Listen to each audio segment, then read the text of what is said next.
दोस्तों, तो आज हम लोग याद करने वाले हैं नागरिकता चैप्टर को देखने वाले हैं। फटाफट समझ लेते हैं, इसके बाद इसका ट्रिक से आर्टिकल को भी याद कर लेंगे। ओके, चलिए शुरू करते हैं।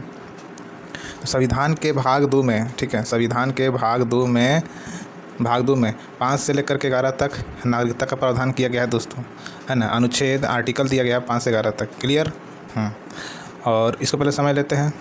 तो नागरिकता एक्चुअली में होती क्या है, ठीक है। अगर आपकी नागरिकता बनी है, अगर आप भारत का नागरिक, आपको नागरिकता मिली हुई है, तो यहाँ पर आप वोट दे सकते हैं और बड़े बड़े पद पर आ सकते हैं। राष्ट्रपति बन सकते हैं, उपराष्ट्रपति बन सकते हैं, सरकारी नौकरी ले सकते हैं, आधार कार्ड, वोटर कार्ड, सभी तरह का कार्ड, बड़े बड़े पद पर आ सकते हैं, ठीक है। अगर आपकी नागरिकता नहीं बनी हुई है, यहाँ पर आप यहाँ के नागरिक नहीं हैं, बस यहाँ पर, तो आपको क्या होगा मैं आपको बताता हूँ।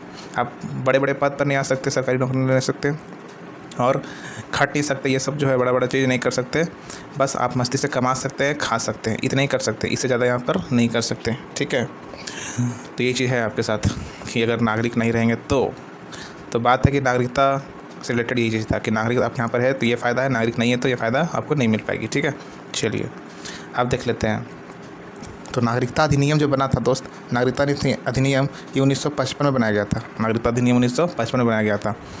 जब नागरिकता अधिनियम 1955 में बनाया गया था तो उसमें से कुछ खामियां थी, उसको दूर कर दिया गया। 1986 में पहला संशोधन हुआ था नागरिकता में, बिल्कुल इंपॉर्टेंट है। नागरिकता में 1986 में पहला जो है संशोधन किया गया था, ठीक है। चलो याद रखना। और अधिनियम कब बनाया गया था? नागरिकता अधिनियम 1955। ये कई बार एग्जाम में पूछा जा चुका है। अब थोड़ा देर समझ लेते हैं, आर्टिकल को भी देख लेते हैं फटाफट। चलिए तो शुरू करते हैं। आर्टिकल अपना 5 क्या कहता है कि संविधान के प्रारंभ का मतलब क्या होता है? लागू होना। प्रारंभ मीन्स लागू होना। लागू कब हुआ था संविधान? 26 जनवरी 1950। तो संविधान के प्रारंभ में नागरिकता, मतलब ये हुआ कि संविधान 26 जनवरी 1950 को लागू हुआ है। इससे पहले जितने भी लोग भारत में रह रहे थे, ठीक है, उस सब लोग को नागरिकता मिल गया, क्योंकि संविधान प्रारंभ के बाद नागरिकता। लेकिन संविधान प्रारंभ हो जाने के बाद अगर कोई व्यक्ति आता है भारत, वो नागरिकता नहीं मिलेगा। लेकिन संविधान प्रारंभ स्टार्ट हुआ, ठीक है, उससे पहले ही आप यहाँ पे हैं तो नागरिकता मिल गया, कोई दिक्कत नहीं है। लेकिन बात है कि उस समय बहुत सारे विदेशी लोग भी यहाँ पर थे। तो क्या संविधान प्रारंभ हुआ तो क्या विदेशी लोग को भी अब नागरिकता दे देंगे क्या? नहीं। तो उसके लिए कुछ शर्त रखा गया। शर्त क्या रखा गया कि जन्म भारत में होना चाहिए, ठीक है, जन्म भारत में होना चाहिए। आप बोलेंगे तो जन्म भारत में नहीं हुआ तो कोई बात नहीं, उनके माता पिता का जन्म भारत में हुआ होगा, नहीं है कि नहीं? इस डेट से पहले 26 जनवरी 1950 से पहले उनके माता पिता तो भारत में हुआ होगा, तो उनको भी नागरिकता दी जाएगी। अच्छा, अगर अब क्या कहता है ये वाला रूल तीसरा कि संविधान प्रारंभ यानी 26 जनवरी 1950 से संविधान प्रारंभ होने से 5 साल पहले से ही भारत में रह रहा हो, ठीक है। अब पुराना नहीं है, लेकिन इस डेट से पहले 5 साल पहले से ही भारत में रह रहा हो, उनको भी नागरिकता दे दी जाएगी, ठीक है। समझ में आया कि इस डेट से 5 साल पहले से अगर कोई भारत में रह रहा है तो उनको नागरिकता दे दी जाएगी, या फिर उनका जन्म भारत में हुआ हो तभी नागरिकता दे दी जाएगी इस डेट से पहले, या फिर उनके माता पिता का जन्म भी भारत में हुआ होगा तभी नागरिकता दे दी जाएगी। लेकिन इस डेट के बाद अगर कुछ ऐसा हुआ होगा तो फिर ऐसा कुछ नहीं मिलेगा, ठीक है। सिंपल सा रूल था।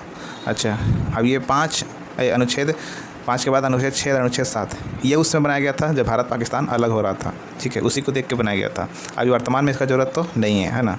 क्या कहता है अनुच्छेद 6?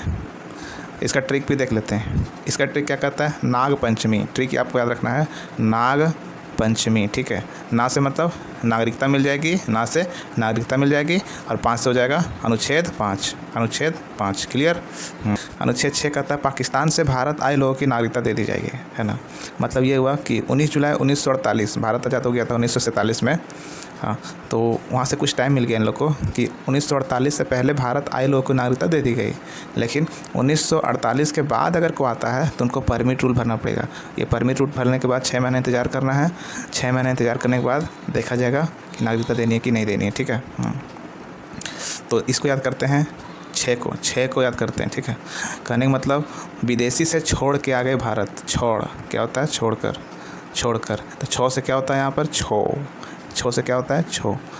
विदेशी से छोड़कर मीन्स पाकिस्तान छोड़कर भारत आए लोगों को नागरिकता, पाकिस्तान छोड़कर आए भारत लोगों को नागरिकता। क्लियर। इसके बाद है भाई ये अनुच्छेद 7। अनुच्छेद 7 में क्या था कि भारत से पाकिस्तान गए लोगों की नागरिकता। तो जब देश सबको पता था कि 15 अगस्त 1947 को भारत आज़ाद हो जाएगा, ठीक है, भारत 2 टुकड़ों में बंटने वाला है, तो कुछ लोगों ने दिमाग लगा दिया, ठीक है। कुछ लोग जो है ना इस चीज़ से पहले ही पाकिस्तान चले गए अपना घर द्वार बचाने के लिए। कब? लोग पहले ही चले गए, आज़ादी से पहले ही चले गए। तो आप क्या कहेंगे, आज़ादी से पहले चले गए, लेकिन जब 2 टुकड़ों में बटा तो बहुत ज़्यादा मार काट हुआ। अब बहुत ज़्यादा मार काट होने के बाद बहुत सारे लोग जो है ना वहाँ से छोड़ के वापस भारत आ गए, है कि नहीं। भारत आ गए तो क्या उन लोग को नागरिकता देंगे, नहीं देंगे? तो आपका जवाब होगा हाँ। क्यों? अपना घर छोड़ के गया था, ठीक है। लेकिन अगर वापस अपना घर बाद में लौट के आ रहा हो गलती एहसास होने के बाद, तो कोई दिक्कत नहीं है उसको रखने में। तो ये चीज़ को देख के बनाया गया था कि वापस भारत से, ठीक है, भारत से पाकिस्तान गए लोग की नागरिकता, जो भी गलती से चला गया भारत से पाकिस्तान, अब गलती एहसास होने के बाद वापस आ रहा है तो नागरिकता दे दी जाएगी, ठीक है। वही लिखा है कि 1 मार्च 1947 के बाद गए लोग किंतु वापस आ गए और 6 महीने का रजिस्ट्रेशन फॉर्म भर के नागरिकता दे दी जाएगी, ठीक है। तो 7 कैसे याद रहेगा? 7 मतलब हो गया साथ, ठीक है। 7 यानी कि आज़ादी के समय जो साथ नहीं रहे, भारत छोड़ के चले गए पाकिस्तान, ठीक है, उन लोग को नागरिकता दे दी जाएगी। जो भारत के साथ नहीं रहे, छोड़ के चले गए, लेकिन वापस साथ दे दिए, आ गए वापस, उन लोग को नागरिकता दे दी जाएगी।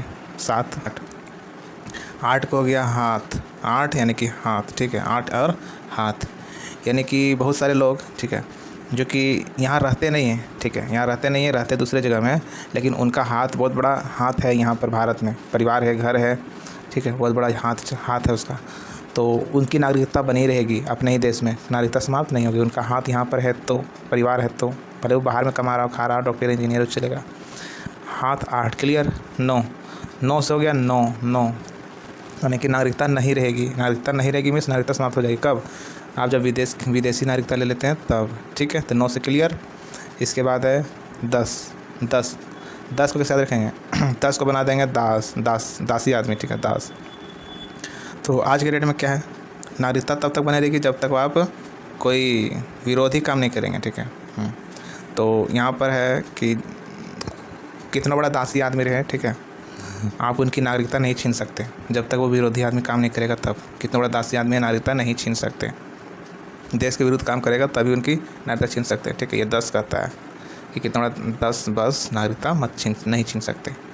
इसके बाद है अनुच्छेद 11 क्या कहता है कि नागरिकता से संबंधित कोई भी कानून बनेगा संसद में, वो गृह मंत्रालय, होम मिनिस्टर का जिम्मेवार है कि अपने होम में, अपने गृह में रहने देना है या नहीं है, ठीक है, गृह में रहने देना या नहीं। चलिए, अभी मैंने आपको बताया कि क्या बताया मैंने, ठीक है, कि नागरिकता अधिनियम 1955 में बना गया था, नागरिकता अधिनियम।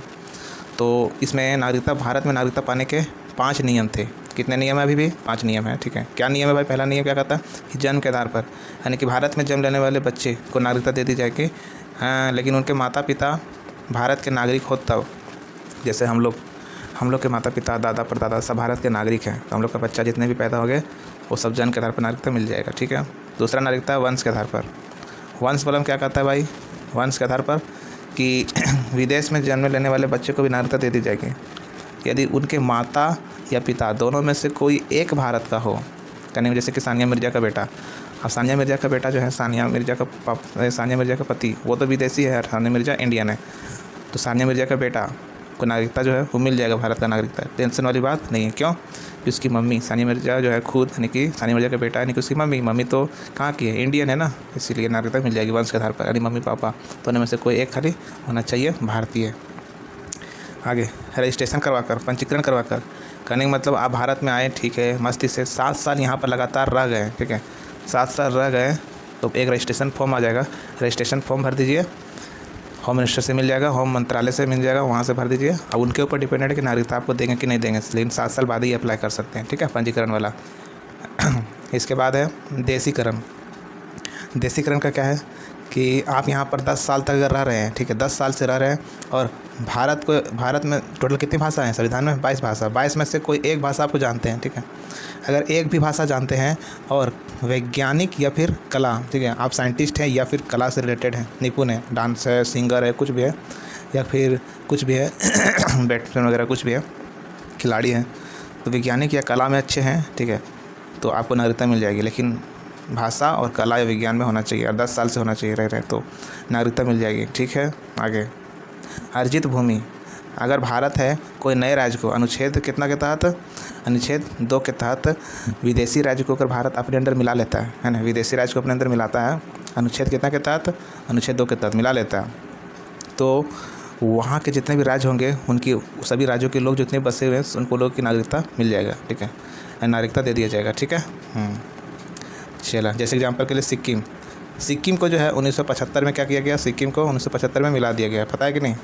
हाँ, अनुच्छेद कितना के तहत, 36 के तहत। तो सिक्किम के लोगों को नागरिकता तो ऑटोमेटिक मिल जाएगा, भारत की नागरिकता, सिंपल सी बात है भाई। लेकिन नागरिकता खोने के 3 विधि है, 3 नियम है। कौन कौन सा नागरिकता तरीके से खो सकते हैं? त्याग विधि से, बर्खास्त विधि से और वंचित विधि से। ठीक है, कभी कभी इसका हिंदी बदल देता है तो आप इंग्लिश में भी ध्यान रखिएगा, इंग्लिश हम दे रहे हैं। हाँ, तो दोस्तों अब हम लोग जान लेते हैं कि नागरिकता खोने के टोटल 3 नियम है। नागरिकता लेने के लिए 5 नियम है, नागरिकता खोने के 3 नियम। कौन कौन सा है? त्याग विधि, त्याग। अगर आप दूसरे देश की नागरिकता ले लेते हैं तो भारत की नागरिकता है ना ऑटोमेटिक समाप्त कर दी जाएगी। ठीक है, यानी त्याग हो गया कि अपनी स्वेच्छा से, अपनी इच्छा से त्याग कर रहे हैं। ठीक है। हाँ, इसको इंग्लिश में बोला जाता है रिनंशिएशन। क्या? रिनंशिएशन। कोई दिक्कत नहीं है। इसके बाद है बर्खास्त कर देना, इंग्लिश में कहा जाता है इसको टर्मिनेट करना। क्या? टर्मिनेट करना। टर्मिनेट मतलब बर्खास्त। कहने का मतलब ये हुआ कि अगर आप देश के विरुद्ध काम करेंगे ना तो आपको टर्मिनेट कर दिया जाएगा, देश से बाहर कर दिया जाएगा। देश के विरुद्ध कुछ भी काम कर रहे हैं तो नागरिकता ही ख़त्म कर दी जाएगी। ठीक है। ID, पासवर्ड सब कुछ ले लिया जाएगा, जितना भी आधार कार्ड, वोटर कार्ड, सब कुछ। देश के विरुद्ध काम करते हैं तो वंचित वाला में क्या है? वंचित वाला को बोल कर सकते हैं डिप्राइव, इंग्लिश में बोलते हैं इसको डिप्राइव करना। ठीक है, वंचित करना, डिप्राइव। तो दोस्तों इसको भी समझ लेते हैं, यानी कि वंचित वाला क्या हिसाब किताब है। वंचित करने का मतलब इंग्लिश में डिप्राइव करना। डिप्राइव मीन्स वंचित करना। अगर आप फेक तरीके से, झूठे तरीके से भारत की नागरिकता ले लेते हैं, फेक तरीके, नकली जाली सर्टिफिकेट बना के नागरिकता ले लेते हैं, तो आप जांच पड़ताल में सही पाए जाने पर आपकी नागरिकता समाप्त कर दी जाएगी। ठीक है।